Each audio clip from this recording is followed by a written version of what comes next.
এক সাহাবী নসিহত না শুনে নামাজ পড়ে ফওরান বাড়িতে ফিরে চলে যান। অন্যান্য সাহাবীরা আপত্তি জ্বালালেন, ইয়া রাসূলুল্লাহ, ইয়া হাবিবাল্লাহ, অমুক সাহাবী আপনার নসিহত শ্রবণ করে না, নসিহত শোনে না, নসিহত না শুনে বাড়িতে চলে যান। সাথীদের এই কথা শুনে আল্লাহ রাসূল ওই সাহাবীকে একদিন ডেকে বললেন, আমার সাহাবী, তোমার সাথীরা তোমার ব্যাপারে একটা আপত্তি করেছে, তুমি নসিহত না শুনে ফজরের সময় চলে যাও কেন? ওই সাহাবী মুখটা একবার এদিকে লুকায়, একবার এদিকে লুকায়। আমি যদি না বলি বড় ভালো হয়, আমি যদি না বলি বড় ভালো হয়। আল্লাহ রাসূল বলছেন, বলো বলো বলো, আর মুখ লুকায়ও না আমার সাহাবী, বলো কেন তুমি ফজরের নামাজের পরে নসিহত না শুনে ফিরে চলে যাও? বললেন, ইয়া রাসূলুল্লাহ, না বললেই ভালো হতো। বলছে, তুমি বলো, তোমার এত সাথীরা শুনতে চাচ্ছে, আপত্তি তাদের মনের ধারণা পরিষ্কার হয়ে যাক, তুমি বলো। বলছে, ইয়া রাসূলুল্লাহ, ইয়া হাবিবাল্লাহ, সংসারে এমন কাপড় নাই যে কাপড়টা পরে সতর ঢেকে নামাজ আদায় করতে হয়। নামাজের যে ফরজ আছে তার মধ্যে একটা হলো সতর ঢাকা। সতর না ঢেকলে নামাজ হবে না। ইয়া রাসূলুল্লাহ, ইয়া হাবিবাল্লাহ, এমন কাপড় নাই যে দুটো কাপড় আমার স্ত্রী সতর ঢেকে নামাজ আদায় করবে। আমি আপনার সাহাবী মদিনার মসজিদে আপনার পিছনে ফজরের জামাত আদায় করব। ইয়া রাসূলুল্লাহ, ইয়া হাবিবাল্লাহ, একটাই মাত্র কাপড় সতর ঢাকার মতো, তাই আমি পরিধান করে আপনার মদিনার মসজিদে এসে আপনার পিছনে ফজরের জামাত আদায় করে নিয়েছি।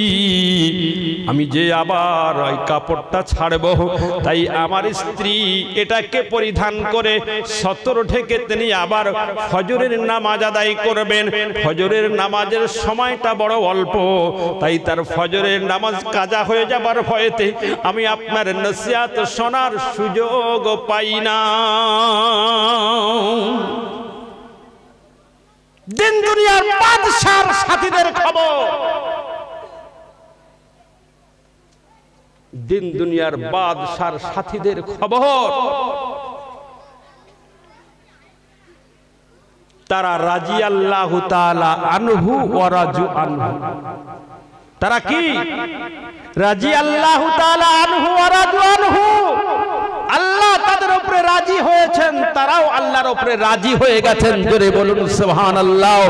এই রকম অবস্থাতেই রাজি করে নিয়েছে আল্লাহকে।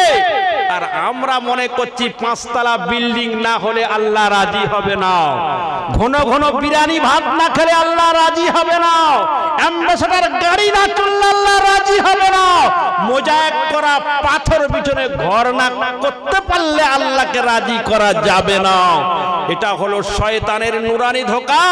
শয়তান দুনিয়া সাজাতে সাজাতে সাজাতে সাজাতে আখিরাতকে ফাঁকা করে দেবে বলে দুনিয়াটাকে তোমার সামনে ধরেছে।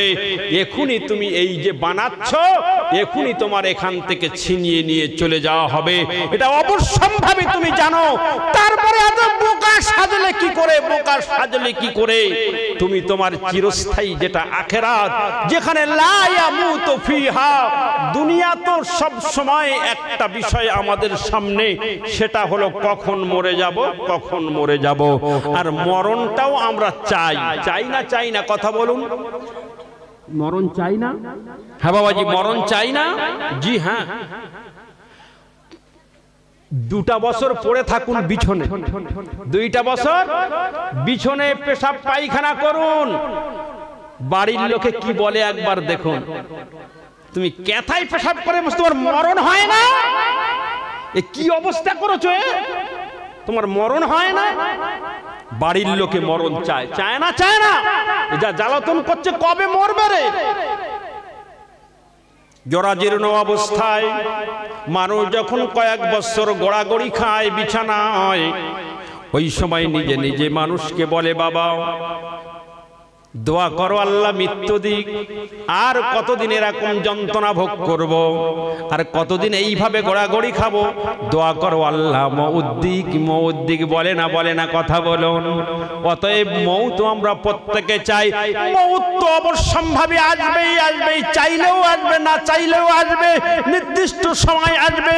আল্লাহ বলছেন ইজা জাআজালুহুম লা ইস্তাখিরুনা সাআতাও ওয়ালা ইস্তাকদিমুন। জোরে বলুন সুবহানাল্লাহ। মউত নির্দিষ্ট সময় আসবে, 1 মিনিট আগেও নয়, 1 মিনিট পরেও নয়, ঠিক নির্দিষ্ট সময়ে মউত তোমার চলে আসবে। হ্যাঁ, মউত আসতেই হবে। মউত যদি না আসে আখিরাতে যাওয়া হবে না। আর মউত যখন এসে যাবে আখিরাতে আমরা চলে যাব। আর আখিরাত হলো চির সুখের জায়গা। জোরে বলুন সুবহানাল্লাহ। মউতকে যখন কবরে রাখা হবে, মুর্দা কবরে রাখলে 3টা কথা বলা হবে। হবে না? মুর্দা কবরে রাখার পরে ফেরেশতারা এসে কটা কথা জিজ্ঞাসা করবে? কটা কথা? 3টা। সবাই জানে না? অনেক নসিহত শোনালো। কবরে যখন মানুষকে রাখা হবে তখন 3টে প্রশ্ন করা হবে, 3টা কথা জিজ্ঞাসা করা হবে। হবে না? তোমার রব কে বলো, দিন কোন ধর্মের উপরে তুমি ছিলে বলো, আর তোমার পথ প্রদর্শককে, পথ দেখানেওয়ালা নবী মানে হলো কি? পথ প্রদর্শক, পথ দেখানেওয়ালা কে ছিলেন? এই 3টে কথা জিজ্ঞাসা করা হবে। এই 3টা কথার যদি আমরা উত্তর দিতে পারি তাহলে কিন্তু আমরা পাস, আর যদি না দিতে পারি তাহলে নিজের জীবনের সর্বনাশ। নিজের জীবনের কি কথা বলুন? সর্বনাশ। এজন্য সর্বনাশ যেন আমার না হয়, আমার জীবনে যেন এই 3টে প্রশ্নের উত্তর আমি দিতে পারি। প্রথম নম্বর যেটা প্রশ্ন হবে সেই প্রশ্ন হবে মান রব্বুকা। কি হবে? কথা বলুন। মান রব্বুকা, তোমার রব কি? তোমার রব কি? এই রব শব্দটা আমাদের সব সময় যেন স্মরণ থাকে। আমার রব কে? এইটাকে স্মরণ রাখা, এইটাকে দিলে রাখা, এইটাকে জবানে রাখা, এইটাকে সব সময় বুঝে রাখা, এইটাকে দিলের মধ্যে বসিয়ে রাখার নাম হলো ঈমান। কি নাম? কথা বলুন। ঈমান। আল্লাহ রাসূল বললেন মান ক্বালা লা ইলাহা ইল্লাল্লাহ ফাদাখালাল জান্নাহ। জোরে বলুন সুবহানাল্লাহ।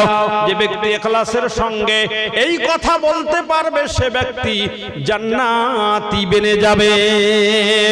ইন্নাল্লাযীনা ক্বালু রাব্বুনাল্লাহ সুম্মা ইসতাকামু তাতানাজ্জালু আলাইহিমুল মালায়েকা আল্লা তাখাফু ওয়ালা তাহজানু ওয়া আবশিরু বিল জান্নাতিল্লাতী কুনতুম তুআদুন। জোরে বলুন সুবহানাল্লাহ।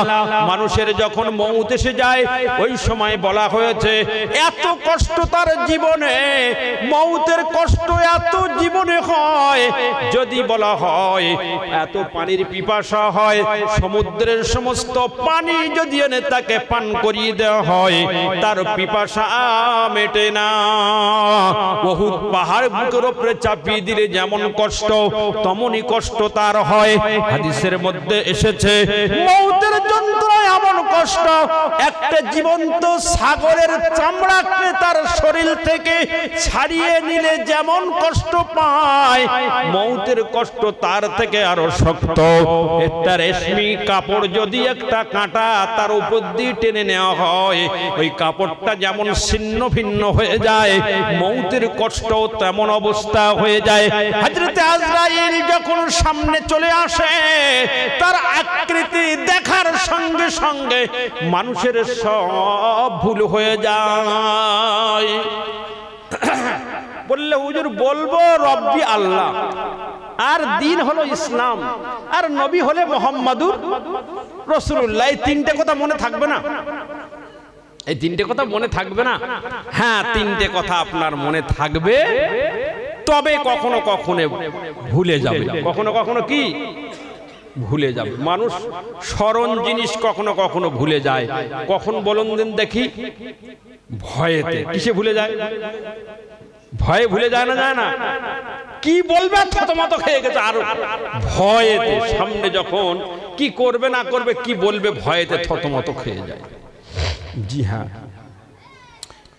একটা কলা গাছের গোড়ায় একজনকে সাপে কেটেছে। কি কেটেছে? সাপে।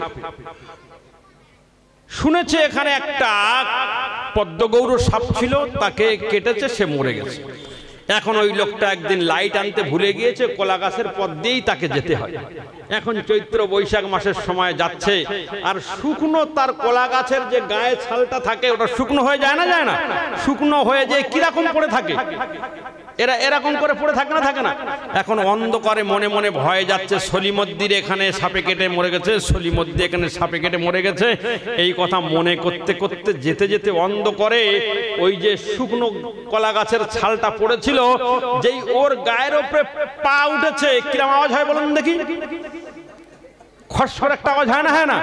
যেই পা উঠেছে খস করে আওয়াজ হয়েছে, যেই খস করে আওয়াজ হয়েছে ও তাড়াস করে লাফ মেরেছে, মনে করলে ফোঁস করেছে। হ্যাঁ জি, তো ভয়ে খসটাকে ফোঁস হয়ে যায়। আজরাইলের চেহারা দেখার সঙ্গে সঙ্গে তখন এত কষ্ট হবে যে সব তার ভুল হয়ে যাবে, মৃত্যুর যন্ত্রণা এত এসে যাবে যে সব ভুল হয়ে যাবে। আল্লাহ রাব্বুল আলামিন বলছে, বান্দা যদি এই দুনিয়াতে তুমি সর্ব অবস্থাতেই আমি আল্লাহ আমার স্মরণে তোমার জীবন যাপন করতে পারো, আল্লাযীনা ইয়াযকুরুনাল্লাহা কিয়ামান ওয়া কুউদান ওয়া আলা জুনুবিহিম ওয়া ইয়াতাফাক্কারুনা ফি খালকিস সামাওয়াতি ওয়াল আরদ। যদি আমার স্মরণে তুমি জমিনে চলতে পারো, দাঁড়িয়ে থাকো আমার স্মরণ করো, বসে থাকো আমার স্মরণ করো, শুয়ে থাকো আমার স্মরণ করো, আমার স্মরণে স্মরণে যদি তোমার জীবনটা তুমি পার করতে পারো, ফাইজা কুজিয়াতিস সালাত ফান্তাশিরু ফিল আরদ ওয়াবতাগু মিন ফাজলিল্লাহ ওয়াজকুরুল্লাহা কাসীরা। নামাজ তোমার হয়ে গেছে, দোকান এখন দোকানে চলে যাবে, ওখানে যে আমি আল্লাহ আমার স্মরণে রাখবে, রাজমিস্ত্রি কাজ করবে আমার স্মরণে রাখবে, এমনি করে গাড়ি চালক যখন গাড়ি চালাবে আমাকে স্মরণে রাখবে, কোনো অবস্থাতেই আমার স্মরণ থেকে তুমি ভুলবে না।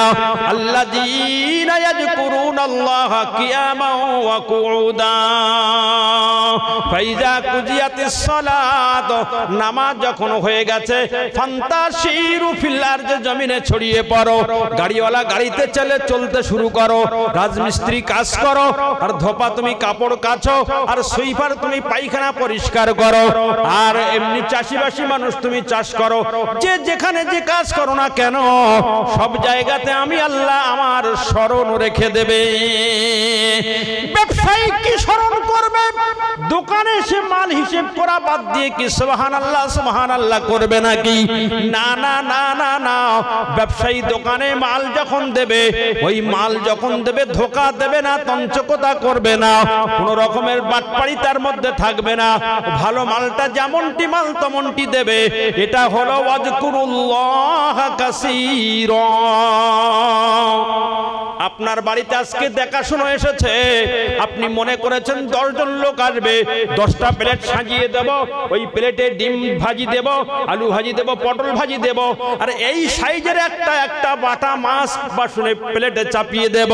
এই চিন্তা ভাবনা করে আপনি বাজারে গেলেন মাছ আনতে, বাবু সাহেব আপনি দাঁড়িয়ে আঁশটাতে হাত দিতে চান না, আপনি যে মাছওয়ালাকে বলছে, মাছওয়ালা ভালো মাছ আছে তো, এক সাইজের মাছ আমার দরকার, বলছে হ্যাঁ সাহেব ভালো মাছ আছে, বলছে আচ্ছা ঠিক আছে কানখুরোটা উঁচু করো দেখি। কানখুরো একটা মাছের উঁচু করেছে, যেটা ভালো এক সাইডে রেখে দিয়েছিল, কানখুরোটা উঁচু করেছে, বাবু সাহেব দেখতে পেয়েছে লাল টকটকে কানখুরো, তখন দেখছে, বলছে হ্যাঁ সাহেব এটা ঠিক আছে, কোনো অসুবিধা নাই, এটা টাটকা মাছ। বলছে তাহলে তুমি 1 কিলো দাও, 10টা যেন হয়ে যায়। 1 কিলো মাছটা চাপিয়ে দিল, 1 কেজি মাছ নিয়ে আনন্দ ফিরতে ফিরতে আসছে। আজকে আমার সম্মান বেড়ে যাবে, আজকে সবার পাতে আমি এক সাইজের বাটা মাছ দিতে পারবো। বাড়িতে এনে যখন স্ত্রী কুটছে মাছটা, মাছগুলো একটা দুটো ভালো আছে, বাকিগুলো দেখা যাচ্ছে বটির সঙ্গে সালকে নিয়ে যাচ্ছে। এরপরে যখন শিলে ফেলে ঘষছে তখন তো কাঁটা বেরিয়ে গেছে। এরপরে যখন তেলে ফেলে ভাজছে মাছের আর কোনো টুকরো খুঁজে পাওয়া মুশকিল হচ্ছে। এখন এই বেইজ্জতির সঙ্গে টুকরো করা ভাঙা মাছ মানুষের সামনে দেবে কি করে? এই মানুষটা যে ঠকিয়ে দিল, বলা হচ্ছে ওয়াজকুরুল্লাহ কাসীরা থেকে সরে গেল।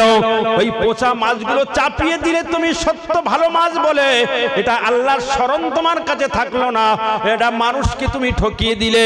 আল্লাহ রাসূল বললেন মান গাশশানা ফালাইসা মিন্না, যে ব্যক্তি ঠকাবে সে আমার উম্মত হতে পারবে না। এমনি করে বহু উপমা দেওয়া যায়। মানুষ মানুষকে ঠকিয়ে নিজেকে জিত মেরেছে বলে মনে করলে, এইরকম করে যদি মানুষ ঠকিয়ে দেয় তাহলে কিন্তু আল্লাহর শরণে সে থাকতে পারলো না। যেমনটি মাছ বাবু একটু নরম হয়ে গেছে, দুদিনের মাছ, বরফের মাছ, আপনি চাইলে নিতে পারেন, না হলে নিতে পারেন, হয়তো 5 টাকা 10 টাকা লাভ হবে, তার জন্য মিছে কথা বলে নিজের ঈমানকে নষ্ট করলো, ধোঁকা দিয়ে দিল, এ কিন্তু আল্লাহর শরণে থাকলো না। রাজমিস্ত্রি কাজ করবে, রাজমিস্ত্রি প্রতিদিন দুবার ঝুল মারে, প্রতিদিন দুবার জিরোয়। আজকে বলছে সাহেব বলছে আমি কিন্তু যাব একটু দমদমে, কাজগুলো তোমরা ঠিক করে করো।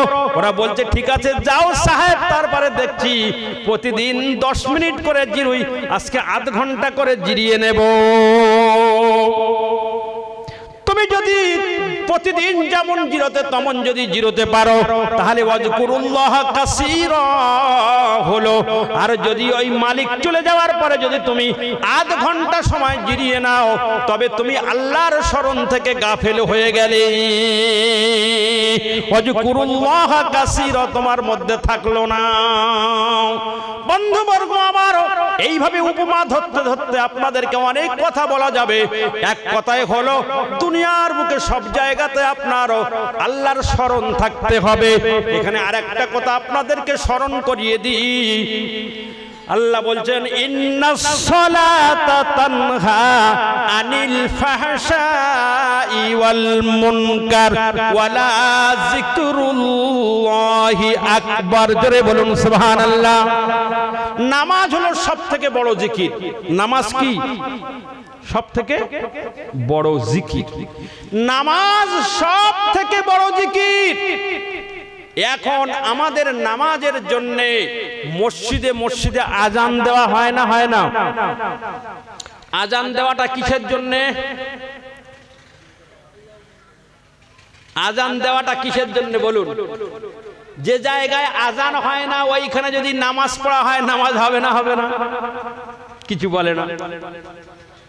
এই মশলা মশাইল হয়তো জানেন না, নামাজ তো সব জায়গাতে হবে, কিন্তু মসজিদে মসজিদে আজান দেওয়া হয় কেন? মসজিদে আজান দেওয়া হয় মসজিদে জামাত হওয়ার জন্য। কিসের জন্য? কিসের জন্য? কথা বলুন। জামাত হওয়ার জন্য মসজিদে আজান দেওয়া হয়। আচ্ছা, 3 জন মানুষ হলে জামাত হবে, একজন ইমাম হবে, 2 জন পিছনে দাঁড়াবে, এর নাম জামাত তো নাকি? কথা বলুন। একজন সামনে দাঁড়িয়েছে, 2 জন পিছনে দাঁড়িয়েছে, জামাত না? জামাত না? জামাত। কজন ইমাম হয়েছে? 2 জন মুক্তাদি। কজন ইমাম? 1 জন ইমাম। আচ্ছা, এক জায়গায় 1 লক্ষ লোক হয়েছে, কটা ইমাম হতে হবে? হ্যাঁ, 1 জন হবে। 3 জন লোকের বেলায় 1 জন ইমাম, 1 লক্ষ লোক হবে 1 জন ইমাম। জি, ইসলাম বড় বোঝার জিনিস, জলসা জুলুস বড় বোঝার জিনিস, শুধু শোনার জিনিস নয়। ইসলামকে যদি আমরা বুঝে না নিই তাহলে ইসলাম থেকে কিন্তু আমরা কোনো ফায়দা পাবো না। ইসলাম বড় বোঝার জিনিস, এই জন্য আমাদের বুঝতে হবে ভাই। আর একটা গল্প শোনা, একটু দরুদ শরীফ পড়ুন। আল্লাহুম্মা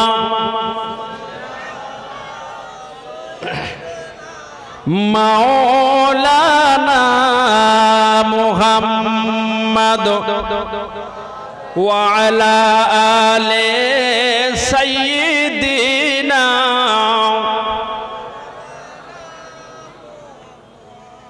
মনে বড় আশা ছিল যাব মদিনায় সালাম আমি করব যে নবীজি রওজায় আরব সাগর পাড়ি দেব নেই যে আমার তরি আর পাখি নই যে উইড়া যাইব ডানাতে ভর করি আল্লাহুম্মা সাল্লি আলা ওয়া আলা আলি সাইয়্যিদিনা হব্বে আহমদ জলহি सीने में है मैं यहाँ हूँ मेरा दिल मदीने में है अल्लाहुम्मा सल्ले अला व अला आले सय्यिदिना।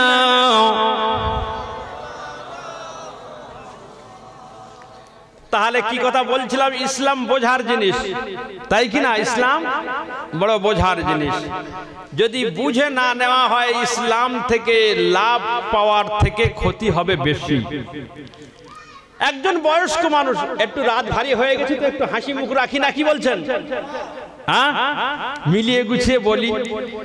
এক বয়স্ক মানুষের শরীর খারাপ করেছে, হাঁটুতে কোমরে ব্যথা হয়েছে, ডাক্তারের সন্ধান নিচ্ছে। ভাই বলতে পারিস ভালো ডাক্তার কে আছে আমার হাঁটুতে কোমরে ব্যথা? কেউ যদি ডাক্তারের সন্ধান নেয়, সন্ধান দেওয়ার লোক অনেক আছে না? এই কথা বলুন। এ বলবে অমুক ডাক্তারের কাছে যা তোর সেরে যাবে, ও বলবে অমুক ডাক্তারের কাছে যা সেরে যাবে। আরে ওই ডাক্তারের কাছে যা, ওর ফিস এত। এখন বুঝে সুঝে একটা নামি দামি ডাক্তারের কাছে গিয়েছে, গিয়ে বলছে স্যার আপনার নাম শুনেছি তাই আপনার কাছে এসেছি, আমার হাঁটুতে কোমরে ব্যথা হয়েছে। ডাক্তার সাহেব একটু ডায়াগনোসিস করছে যে দেখি হাঁটুতে কোমরে ব্যথা হলো কি করে লোকটার। তাহলে লোকটা মনে হয় মাটির ঝোড়া বয়। জিজ্ঞাসা করছে মাটির ঝোড়া বন নাকি?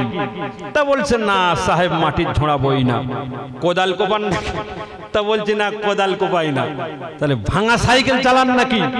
তা বলছে না ভাঙা সাইকেল চালাই না। ডাক্তার চিন্তা করলো ভাঙা সাইকেল চালায় না, কোদাল চালায় না, ঝুড়ি বয় না, ব্যথাটা হলো কি করে? তো আর চিন্তা করে ডাক্তার বলছে আপনি কি সিঁড়ি ভাঙেন নাকি? সিঁড়ি সিঁড়ি ভাঙলে অনেক বয়স্ক হাঁটুতে কোমরে ব্যথা হয়। বলছে হ্যাঁ হ্যাঁ বাবু, আমার উপরের তলায় থাকতে হয় তাই সিঁড়ি ভাঙতে হয়। তা বলছে আচ্ছা ঠিক আছে। ভালো করে লিখছে, ঔষধ লিখে টিকে দিয়ে বলছে যান ঔষধ খান, তবে একটা পথ্য মেনে চলবেন। পথ্যটা হলো সিঁড়ি ভাঙবেন না, সিঁড়ি চাপবেন না। কি চাপবেন না? সিঁড়ি চাপবেন না। এখন লোকটা ঔষধ কিনে নিয়ে, প্রেসক্রিপশন নিয়ে ফার্মেসি থেকে ঔষধ কিনে নিয়ে যাচ্ছে আর চিন্তা করছে থাকতে তো হবে উপরের তলায়, কোথায়? আর ডাক্তারে বলেছে কি সিঁড়ি চাপবে না, তাহলে আমি উপরের তলায় থাকবো কি করে? ও মাথা খাটাচ্ছে। হ্যাঁ, বয়স্ক লোকের মাথায় বুদ্ধি খুব, তাই কিনা? কথা বলুন। আগেকার লোক একটা কথা বলতো, 1000 মাসের মাথা খাবে আর বাড়ির ধারে হাট বসাবে, আর তে মাতার কাছে বলে না বুদ্ধি নেবে। তে মাতার কাছে বুদ্ধি নেবে, বাড়ির কাছে হাট বসাবে, আর 1000 মাসের মাথা খাবে। এখন তে মাতা কারা বলেন দেখি? হ্যাঁ, তে মাথা বোঝেন না? এই একটা মাথা, এই একটা মাথা, আর এর মধ্যে দিয়ে বসে থাকা আর একটা মাথা, 3 মাথা, এই হলো তে মাথা। তার মানে কি বয়স হয়ে গেছে, যার ভারে নিয়ে গেছে, বয়সের ভারে নিয়ে গেছে, ও হলো তে মাথা। বুদ্ধি যদি নিতে হয় তা ওর কাছে যাবে, তে মাতার কাছে বুদ্ধি নেবে। এখন ওর মাথায় তো বুদ্ধি, চিন্তা করছে, বুদ্ধি খাটিয়েছে কি করা যায়। তা বলছে একটা পথ আছে, সিঁড়ি যখন চাপতে বারণ করেছে একটা কল করবো বাড়ি যে একটা কল করেছে। হেঁসড়া দড়ি, আপনার শহরের লোক হেঁসড়া দড়ি বুঝবেন না, আমাদের আগে সব নাঙল চষা হতো। হ্যাঁ, নাঙলের সঙ্গে একটা দড়ি বাঁধা হতো, লম্বা দড়ি, তার নাম হেঁসড়া দড়ি। বাড়ি যে না থেকে বলছে ওই 2 তলার ওই জানলার গ্রিলে দড়িটা বেঁধে দিত। আর নাতি যে দুতলার জানলার গ্রিলে দড়িটা বেঁধে দিয়েছে, দিয়ে দড়িটা নিচে ঝুলছে। এখন লোকটা ওই দড়ি ধরে নিচের জানলার ফাঁকে ফাঁকে পা দিয়ে, জানলার কান নিচে পা দিয়ে, সামসেটে পা দিয়ে টেনে হেসলে ওপরে উঠে। আর নামার সময় হলে আবার ওই ধরে ধরে নামে। আর ঔষধগুলো খুব কায়দা করে খাচ্ছে, সকালে খাওয়ার পরে, রাত্রে শোয়ার সময়, খুব কায়দা করে ঔষধ খাচ্ছে। ঔষধ সব শেষ হয়ে গেছে, ব্যথা কমছে না বাড়ছে?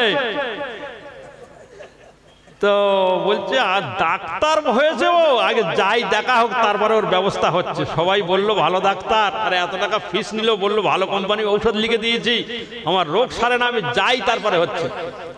ঔষধ শেষ হয়ে গেছে, এক সময় গিয়েছে, গিয়ে বলছে সাহেব আপনার অনেক নাম শুনলাম বটে, তাই কি হলো, কি কাণ্ড? তাহলে কি হয়েছে কি? বলছে আমার সে ব্যথা তো যায় না। ডাক্তার চিন্তা করছে মামুলি ব্যাপার, এমনি যদি সিঁড়ি না ভাঙা পরে হাঁটুর ব্যথা ভালো হয়ে যাবে, আর যা ঔষধ লিখে দিয়েছি তো এমনিতেই ভালো হবে। তাই ঔষধ খেয়েছে বটে, নিশ্চয়ই পথ্য মানি। হ্যাঁ, তা বলছে আচ্ছা বাবু আপনি থাকেন কোথায়? তা বলছে কেন, যেখানে থাকি সেখানে থাকি, দুতলায় থাকি। তা বলে ওঠেন কি করে? তা বলছে না না না না, উঠি মানে আপনি যেদিন থেকে বলেছেন সিঁড়ি চাপবেন না, সেদিন থেকে আমি সিঁড়ি চাপিনি, আমি সেদিন থেকে সিঁড়ি চাপিনি। ওই দুতলার জানলার গ্রিলে একটা কাছি বেঁধেছি, হ্যাঁ, ওইটা ধরে নিচের এই জানলায় পা দিয়ে, কান্নিসে পা দিয়ে, সামসেটে পা দিয়ে টেনে হেসলে উঠি। আবার নামার সময় হলে নামি। বাবা আমার খুব কষ্ট হয় বাবা। ডাক্তার মাথায় হাত দিয়ে বললে হায় রে আমার রোগী, তোকে বললাম কি, তুই বুঝলিটা কি? তা আমাদের জলসা জুলুস শোনা ওই রকম হয়েছে। নিজের তাগিদে আমরা কেউ জলসা জুলুস শুনতে চাইনি, নিজের প্রয়োজন মনে করে ইসলামকে কেউ বুঝতে চাইনি। বক্তা যদি ভালো কথা বলে, গলায় যদি একটু সুরতাল থাকে, একটু মজাক হাসি করে, তাহলে একটু শুনি। আর যদি পিওর কোরআন হাদিস বলে, শোনার লোক কম। কি বলছেন? হ্যাঁ, পিওর হাদিস কোরআন বলনেওয়ালা বক্তা বসিয়ে দেবেন, শোনার লোক কম। যারা এরকম স্টেজে উঠে বাজে কথা বলবে, ভাষা খারাপ করবে, হ্যাঁ, আগড়ুম বাগড়ুম বলবে, তার বক্তা একটা এসেছিল বটে, হ্যাঁ, শোনার লোক আছে বাজে কথা। এই জন্য ইসলাম বোঝার জিনিস, ইসলামকে খুব সুন্দর করে বুঝতে হবে। যদি না বোঝা হয় তাহলে কিন্তু ইসলাম থেকে যে লাভ নেওয়ার কথা ছিল, এই লাভ আমরা পাবো না। আল্লাহ রাব্বুল আলামিন আমাদের কাছে কোরআন পাঠিয়েছেন। কোরআন হলো ক্যাটালগ বুক, জোরে বলুন সুবহানাল্লাহ। কোরআন হলো প্রেসক্রিপশন। এই প্রেসক্রিপশন অনুযায়ী যদি আমরা আমাদের ঔষধ খাই, এই ফর্মুলা অনুযায়ী যদি আমরা চলি, পৃথিবীর কোন জায়গাতে আমাদের পরাস্ত হওয়ার কথা নয়, কোন জায়গাতে মাথা নত করার কথা নয়, কোন জায়গায় হাওয়া পরিপূর্ণ হওয়ার কথা নয়। কিন্তু আজ সেই প্রেসক্রিপশন অনুযায়ী আমরা না চলার কারণে পৃথিবীতে আমরা যেন পথের কাঁটা হয়ে বসেছি। সবাই চাইছে কখন সরিয়ে দিয়ে পথটাকে পরিষ্কার করা যায়। এজন্য নিজেরা ঠিক হয়ে যায়, আল্লাহর বান্দা হয়ে যায়, আল্লাহর হুকুম অনুযায়ী নিজের জীবনকে চালাতে থাকি। আসুন, যে প্রশ্নটা ছুড়েছিলাম তার উত্তর না দিলে আপনাদের পরিষ্কার হবে না। সেটা হলো মসজিদ কেন? কি বলছি, আজান দেওয়া হলে জামাত করা হয়। একটা কথা ভালো করে শুনুন, এখানে যদি নামাজ পড়া হয়, নামাজ হবে না? হবে না? এখানে যদি নামাজ পড়ি, এশার নামাজ যদি আমরা এখানে পড়ি, হবে না? হবে না? তাহলে ওই মসজিদ অত বড় করেছেন কি জন্য? জি, একটা জিনিস শুনুন, পৃথিবীতে যত বড় মসজিদ আছে সব মসজিদগুলো হলো ছোট মসজিদ, আর এই মসজিদের বাইরের জায়গাটা হলো বড় মসজিদ। জোরে বলুন সুবহানাল্লাহ। পৃথিবীর যত মসজিদ আছে সব ছোট মসজিদ, আর মসজিদের বাইরের জায়গাগুলো হলো বড় মসজিদ। কেন? মসজিদে ওখানে যাওয়া হবে, ওটা হলো ট্রেনিং সেন্টার। মসজিদটা কি ট্রেনিং সেন্টার। মসজিদের বাইরের জায়গাটা হলো ফলোয়ার, খেলার জায়গা, মাঠ। এইখানেই এসে খেলে আপনাকে জিত করতে হবে, তারপরেই আপনার আমল নামায় নম্বর দেওয়া হবে, তারপরেই আপনার জান্নাত যাওয়া হবে। এইখানেই আপনাকে প্রতিদ্বন্দ্বিতা করতে হবে। প্রতিদ্বন্দ্বিতা ছাড়া কারো পাস ফেলের হুকুম জারি করা হয় না। খেলা হবে আপনাদের মাঠে, আপনাদের গ্রাম থেকে ছেলেরা গিয়েছে, নাচতে নাচতে চলে আসছে, জিতেছি জিতেছি বলে কটা গোল দিলি? বললে 10টা গোল দিয়েছি। আরে বাহা বাহা, আমাদের ছেলেরা খুব খেলেছে। কাদের সঙ্গে খেললি রে ভাই? বললে 12 থেকে দল আসার কথা ছিল, আমাদের সঙ্গে খেলবে, তারা আসেনি, আমরা নিজে নিজে খেলে গোল দিয়ে এসেছি। এটাকে কোনো জিদ বলে নাকি? আল্লাহ বলেন ওয়ালা তাত্তাবিউ খুতুওয়াতিশ শাইতান ইন্নাশ শাইতানা লিল ইনসানি আদুউম মুবিন। শয়তান হলো তোমাদের চিরশত্রু, ওই শয়তানের অনুসরণ তোমরা করবে না। শয়তান সর্বসময় আমাদের সঙ্গে আছে না নেই? কথা বলুন। শয়তান সর্বসময় আমাদের সঙ্গে আছে। এই শয়তানকে পরাস্ত করার জন্য আমাকে ট্রেনিং নিতে হবে। ট্রেনিং হলো মসজিদ, হলো ট্রেনিং সেন্টার। এখানে যে আমার তাকবীরে তাহরিমা করতে হবে, এই তাকবীরে তাহরিমা করার আগে কতগুলো শর্ত আছে। সেই শর্তর নাম প্রথম হলো, প্রথম কি বলি আপনারা একটা বলুন দিন দেখি। নামাজের প্রথমে যে কতগুলো শর্ত আছে একটা বলুন দিন দেখি। শরীর পাক ধরে নেই। কি ধরি? কিছু বলে না। শরীর পাক, বস্ত্র পাক, সতর ঢাক, এই সমস্ত আছে না নেই? নামাজ পড়তে গেলে আপনি মসজিদে যাবেন, নাপাক অবস্থায় মসজিদে যাবেন? কিছু বলে না। মসজিদে যদি আপনি যান, আপনাকে পবিত্র যেমন হতে হবে। মসজিদে নামাজ আদায় করতে যাবেন, ওয়াজকুরুল্লাহ কাসীরা, ওখানে আপনি আল্লাহর স্মরণ করতে যাবেন। ইন্নাস সালাতা তানহা আনিল ফাহশাই ওয়াল মুনকার ওয়ালা যিকরুল্লাহি আকবার। নামাজ হলো সবথেকে বড় জিকির। আল্লাহর স্মরণ করতে যাবেন, আপনি অপবিত্র অবস্থায় গেলে নামাজ হবে নাকি? শরীর পাক না হলে নামাজ হবে না। বস্ত্র পাক যদি না হয়, যদি আপনি পেশাব করে নিয়ে বস্ত্র নিয়ে চলে যান, আপনার নোংরা লেগে আছে কাপড়ে, ওই কাপড় নিয়ে যদি নামাজে যান, নামাজ হবে নাকি? সতর না ঢেকলে নামাজ হবে নাকি? তাহলে মসজিদে নামাজ আদায় করতে গেলে আপনার শরীর পাক হতে হয়। তাহলে মসজিদের শরীর পাক হতে হয়, আর মসজিদের বাইরে নাপাক হয়ে ঘুরতে হয়। কি বলছেন? এটা ইসলাম বলেছে নাকি যে মসজিদে তুমি পাক থাকবে আর বাইরে নাপাক হয়ে ঘুরবে? এটা বলা আছে নাকি? না। তাহলে ওখানে যেমন তোমাকে পবিত্র হতে হবে, মসজিদের বাইরের জায়গাও তোমাকে পবিত্র থাকতে হবে। ওখানে যেমন কাপড় পাক লাগবে, তুমি নাপাক কাপড়ে যেন পৃথিবীতে ঘোরো না, এটাও ইসলাম বলেছে না বলেনি? কথা বলুন।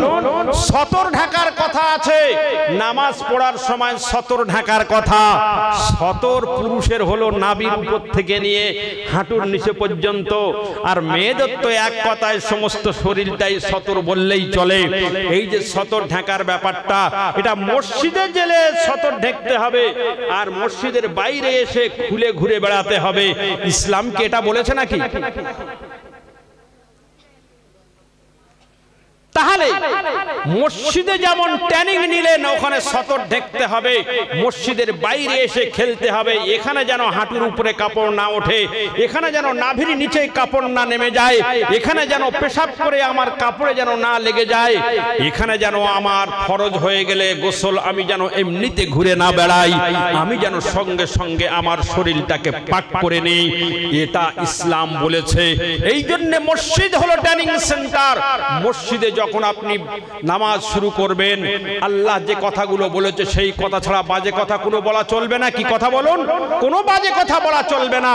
মসজিদে যদি বাজে কথা না বলা থাকে, এখানে এসে সারা সম্বন্ধে করে গালাগালি করা চলবে নাকি? কিছু বলে না? হ্যাঁ না। মসজিদে যেমন তুমি তোমার জবানকে হেফাজত করছো বাজে কথা বলা থেকে, তেমন এই মসজিদের বাইরেও তোমার জবানকে হেফাজত করতে হবে। মসজিদে যখন চেহারাকে, নজরকে সংরক্ষণ করা হচ্ছে, আছে, যেখানে যেখানে নজর করার কথা বলা আছে, যখন তুমি দাঁড়িয়ে থাকবে কোথায় নজর রাখবে, সিজদা করবে কোথায় নজর রাখবে, রুকু করবে কোথায় নজর রাখবে, এ কথা যেমন বলা আছে, এই বাইরেতে তুমি নজর এখানে ওখানে ফেলবে না, এ কথাও বলা আছে না নেই? কথা বলুন তাড়াতাড়ি। এই জন্য মসজিদে ওখানে আপনি ট্রেনিং নিতে হবে, আর এই বাইরেতে আপনাকে খেলতে হবে, চলতে হবে।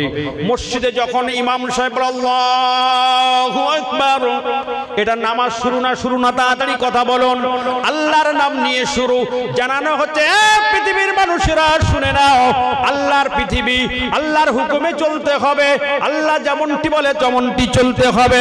তোমার আল্লাহর হুকুমের বাইরে তুমি জীবন যাপন করবে না। আল্লাহ যেমনটি দায়রা দিয়েছে, যতক্ষণ পর্যন্ত দায়রা দিয়েছে, যে পর্যন্ত বলে দিয়েছে ওই পর্যন্ত তোমাকে চলতে হবে, তার বাইরে তুমি চলতে পারবে না। হাল্লাল্লাহুল বাইয়া ওয়া হারামার রিবা, আল্লাহ অর্থনৈতিক ব্যাপারে বলে দিয়েছে তোমার ব্যবসাটাকে আমি হালাল করে দিলাম, তুমি 10 টাকায় কিনে 50 টাকা বিক্রি করে নিতে পারো, এটা তোমাকে আমি হালাল করে দিয়েছি। আর সুদকে হারাম করে দিয়েছি।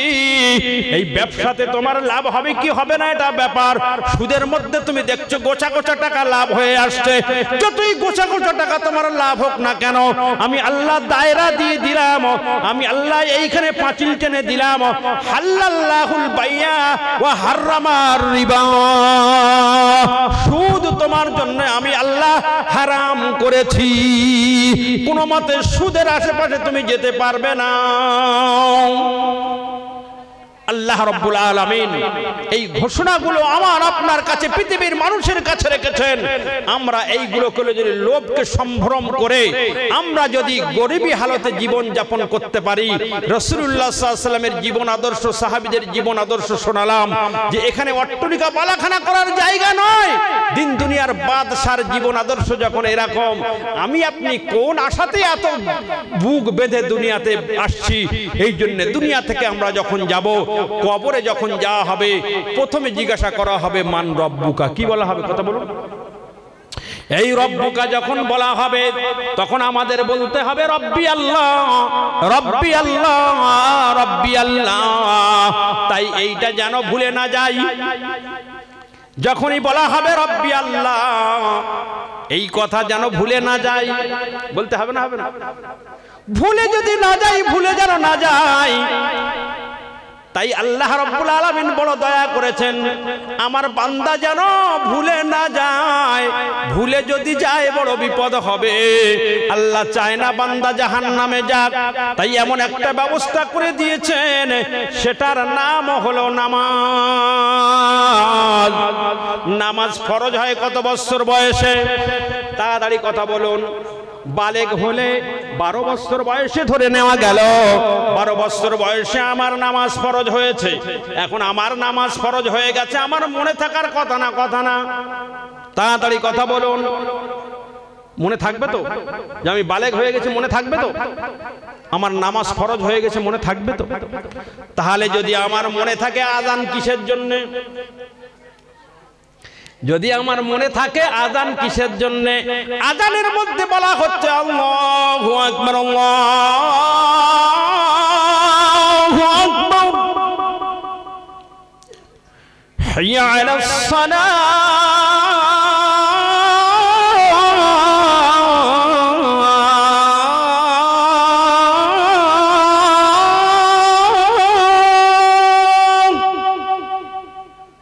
নামাজের জন্য চলে এসো, এটা বলা হয় না? হয় না? কথা বলুন। আল্লাহর নামে ডাক দেওয়া হচ্ছে, নামাজের জন্য চলে এসো। এখন বালেগ হলে নামাজ ফরজ, নামাজের জন্য ডাকা হচ্ছে। নামাজ ক ওয়াক্ত? তাড়াতাড়ি কথা বলে না। আযান ক ওয়াক্ত দেয়? 5 ওয়াক্ত। আচ্ছা, আমি বালেগ হয়ে গেছি, বছরে একদিন যদি স্মরণ করিয়ে দেওয়া হয় তুমি বালেগ হয়ে গেছো, নামাজ তোমার ফরজ, মনে থাকার কথা না? কথা না? কিছু বলে না। বছরে একবার যদি স্মরণ করিয়ে দেয় মনে থাকবে না? থাকবে না। না আমি খুব ভুলে যাই, খুব ভোলা মন তো ভুলে যাই, সংসারের কাজ দুনিয়ার কাজে ভুলে যাই। আচ্ছা তাহলে যদি 6 মাস পরে পরে আযান দেওয়া হয়, হাইয়া আলাস সালাহ, নামাজের জন্য এসো, তুমি বালেগ হয়ে গেছো, মনে থাকার কথা না? কথা না? কথা না। আমি খুব ভুলে যাই। আচ্ছা ঠিক আছে, তাহলে 1 মাস অন্তরে যদি ডাকা হয়, হাইয়া আলাস সালাহ, এসো নামাজের জন্য এসো, মনে থাকার কথা না? কথা না? না আমি খুব ভুলে যাই। 15 দিন অন্তরে মনে থাকবে না? থাকবে না? কি বলছেন? তারপর 5 ওয়াক্ত নামাজে 5 বার ডাকতে হবে। হ্যাঁ, ইম্পর্টেন্ট ব্যাপারটা জানুন। ইম্পর্টেন্ট ব্যাপারটা হলো এই, 5 বার তুমি যেন ভুলে না যাও। তাড়াতাড়ি চলে এসো, তাড়াতাড়ি চলে এসো। তোমার মৌতের পরে তোমার একটা কথার জবাব দিতে হবে, সেটা হলো রব্বি আল্লাহ, আমার রব হলো আল্লাহ। নামাজের মধ্যে আল্লাহর স্মরণ আছে। আল্লাহু আকবার, আল্লাহু আকবার, সামি আল্লাহু লিমান হামিদা, রব্বানা লাকাল হামদ, আল্লাহু আকবার। আচ্ছা না নেই? সব আল্লাহর স্মরণ, নামাজের মধ্যে আল্লাহর স্মরণ, আল্লাহর স্মরণ। তোমাকে যখন জিজ্ঞাসা করা হবে মান রব্বুকা, তুমি যখন বলবে রব্বি আল্লাহ, রব্বি আল্লাহ, আল্লাহ বলবে আমার বান্দা সত্য বলেছে, আমার বান্দা সত্য বলেছে, আমি তার রব আল্লাহ সত্য বলেছে। এই আমার ফেরেশতারা,